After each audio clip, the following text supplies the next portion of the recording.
কোনদিনা মা সৰস্বতীক পূজা কৰা হয়। এইদৰে দেৱী শাৰদাক পূজা কৰক। পূজা কৰি আশীৰ্বাদ লাভ কৰক। বৃহস্পতিবাৰৰ দিনটো দেৱী সৰস্বতীক পূজাৰ বাবে উৎসৰ্গা কৰা হয়। তেওঁক পূজা কৰিলে বুদ্ধি আৰু জ্ঞানৰ আশীৰ্বাদ পোৱা যায় বুলি বিশ্বাস কৰা হয়।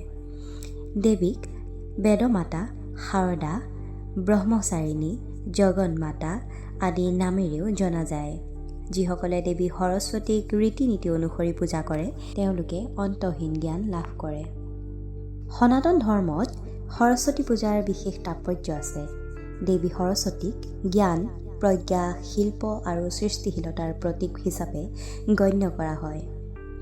তেওঁ বিশুদ্ধতা, কৃপা আৰু বাকপটুতাক প্ৰতিনিধিত্ব কৰে। তেওঁক পূজা কৰিলে প্ৰজ্ঞা আৰু জ্ঞানৰ আশীৰ্বাদ পোৱা যায় বুলি বিশ্বাস কৰা হয়। মানুহে বেছিভাগেই বসন্ত পঞ্চমীৰ দিনা বেদমাতাক পূজা কৰে।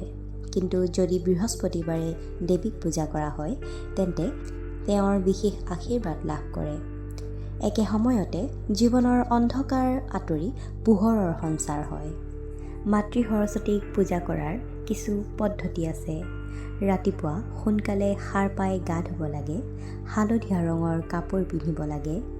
যিসকলে ব্ৰত ৰাখিব বিচাৰে তেওঁলোকে ৰাতিপুৱাতে ব্ৰত ৰখাৰ প্ৰতিশ্ৰুতি ল'ব লাগে।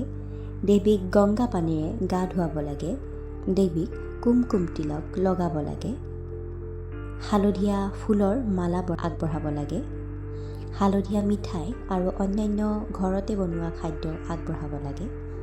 দেৱীৰ সন্মুখত কিতাপ, বাদ্যযন্ত্ৰ আৰু অন্যান্য বস্তু ৰাখিব লাগে। মা সৰস্বতীৰ চালিচা আৰু তেওঁৰ বৈদিক মন্ত্ৰ জপ কৰিব লাগে। আৰতিৰে পূজাৰ অন্ত কৰিব লাগে। শেষত ভুলৰ বাবে ক্ষমা খুজিব লাগে আৰু পূজাৰ পিছত ঘৰৰ আন সদস্যৰ মাজত প্ৰসাদ বিতৰণ কৰিব লাগে। যি দেৱী সকলো সত্তাত বুদ্ধিৰ ৰূপত অৱস্থিত সেই দেৱীক শ্ৰদ্ধাৰে সুঁৱৰি এটি মন্ত্ৰ জপ কৰক। পদ্মাশ্ৰী ওম পদ্মাশ্ৰীয় নমঃ। সৰস্বতী, তোমাক শ্ৰদ্ধা কামনা ৰূপত নমস্কাৰ। পঢ়া শুনা আৰম্ভ কৰিম। মই সদায় সিদ্ধতা লাভ কৰোঁ। বসন্ত পঞ্চমীৰ দিনা এই উপায় তিনিটা কৰি আপোনাৰ ভাগ্য সলনি কৰক। বসন্ত পঞ্চমীৰ দিনটো হিন্দু ধৰ্মত অতি শুভ বুলি গণ্য কৰা হয়।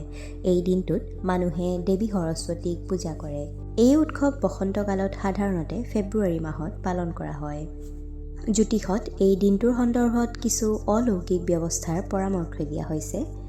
এই পূজা কৰিলে জীৱনৰ সকলো সমস্যাৰ পৰা সকাহ পোৱা যায়। বসন্ত পঞ্চমী হিন্দুসকলৰ অন্যতম প্ৰধান উৎসৱ। সমগ্ৰ দেশতে অতি ভক্তিৰে পালন কৰা হয় এই পূজা। সেইবাবে ইয়াক বসন্ত পঞ্চমী আৰু সৰস্বতী পূজা বুলিও জনা যায়। এই দিনটো জ্ঞানৰ দেৱী মাতৃ সৰস্বতীক পূজা কৰা হয়। এই উৎসৱৰ পৰাও বসন্ত বতৰ আৰম্ভ হয়। বসন্ত পঞ্চমী উৎসৱ মূলতঃ উত্তৰ ভাৰত, পঞ্জাৱ, হাৰিয়ানা আৰু উত্তৰ প্ৰদেশত অতি উৎসাহ আৰু উল্লাহেৰে পালন কৰা হয়। বসন্ত পঞ্চমীৰ দিনা ৰাতিপুৱা সাৰ পাই গা ধুব। তাৰপিছত সৰস্বতী দেৱীৰ সন্মুখত ঘিউৰ দীপ জ্বলাওক।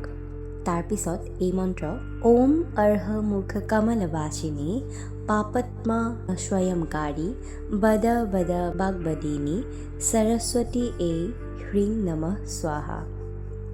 এই মন্ত্ৰ আপুনি 108 বাৰ নাইবা 51 বাৰ নাইবা 21 বাৰ জপ কৰক। এই প্ৰতিকাৰ অনুসৰণ কৰিলে আপুনি আপোনাৰ কৰ্মক্ষেত্ৰত অগ্ৰগতি লাভ কৰিব। আপুনিও আকাংক্ষিত সফলতা লাভ কৰিব। বসন্ত পঞ্চমীৰ দিনা দেৱী সৰস্বতীক যথাযথভাৱে পূজা কৰক। হালধীয়া তিলক লগাই হালধীয়া ৰঙৰ ফল, ফুল, হালধীয়া কাপোৰ আৰু মিঠাই আগবঢ়াওক। লগতে দেৱীৰ বৈদিক মন্ত্ৰ জপ কৰক।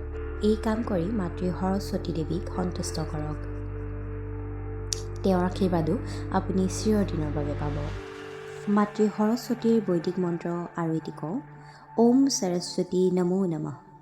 সকলো জীৱত জ্ঞান ৰূপত অৱস্থিত দেৱী তোমাক শ্ৰদ্ধাৰে সুঁৱৰিছোঁ। ভিডিঅ'টো যদি চাই ভাল পালে তেন্তে লাইক, কমেণ্ট, শ্বেয়াৰ কৰিব আৰু কাষতে থকা বেল আইকনটোত ক্লিক কৰি অল কৰি থ'ব। ধন্যবাদ।